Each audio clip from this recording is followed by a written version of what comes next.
The rest stop nightmare. I should have kept driving. I keep telling myself that. The highway stretched out before me, endless and dark, but I was so tired. I told myself 5 minutes wouldn't hurt.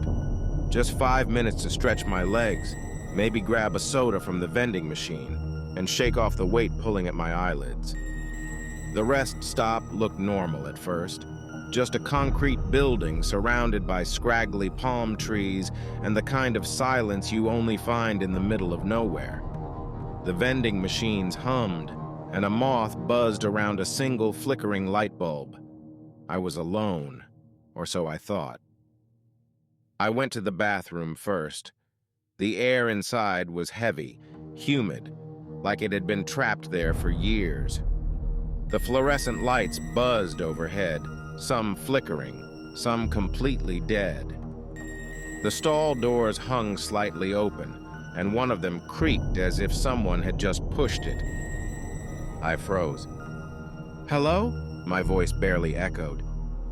No answer. Just the sound of dripping water from one of the sinks. I told myself I was being paranoid and used the bathroom as fast as I could. When I stepped outside, that's when I saw him. He was leaning against my car. A tall man, maybe late 30s, dressed in a way that didn't fit the heat. Long sleeves, dark jeans, a baseball cap pulled low over his face. I couldn't see his eyes, but I could feel them watching me. "Need help with something?" His voice was low, raspy, like he didn't use it much. "No, I'm good," I said, trying to sound casual, but my stomach churned. He smiled, or at least I think he did. His lips twitched, baring teeth that seemed just a little too white, a little too sharp. "Late night to be out alone," he said. "Yeah, well, I'm heading out now," I replied, trying to edge around him to my car. But he didn't move. "Got a flat tire, though," he said, pointing to the front of my car. I glanced down and my heart dropped.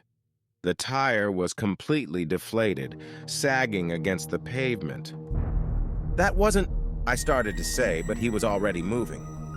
"Lucky I'm here," he said, pulling a tire iron from nowhere, like it had been in his hand all along. I backed away. Something about the way he held it, loose and casual, sent a shiver crawling up my spine. "That's okay," I stammered. "I'll call for help." "No need for that." His smile widened, and this time I saw his eyes. They weren't normal. Too wide, too empty, like he didn't have a soul behind them. "I've got all the help you need." That's when I ran. I didn't think. I just bolted for the trees, my shoes crunching on the gravel. The sound of his footsteps followed, steady, unhurried, like he knew I couldn't get far. The woods were thick, branches clawing at my arms and face as I stumbled through them. I could hear him behind me, whistling, of all things, a low, haunting tune that wrapped around me like a noose. "Can't run forever," he called out. His voice carried easily, like he was standing right next to me. I tripped over a root and went down hard, dirt filling my mouth.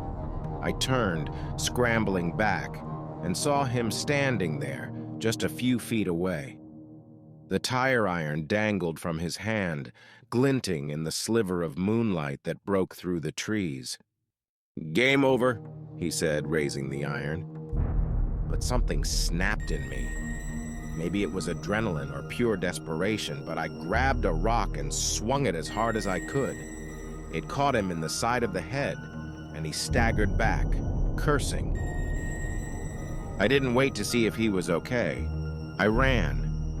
I don't remember much after that. Just the sound of my own breathing, ragged and shallow, and the burn in my legs as I kept going. Somehow, I made it to the highway, where a trucker stopped and picked me up. I told the cops everything, but they didn't find him. They said the rest stop had been abandoned for years. That didn't make sense. I swear it looked normal when I got there. Now every time I close my eyes, I see his face. That smile. those empty eyes. And I can still hear the whistling, faint and far away, like he's still out there, waiting for me to stop running. If you liked the video, drop a like, comment, and subscribe.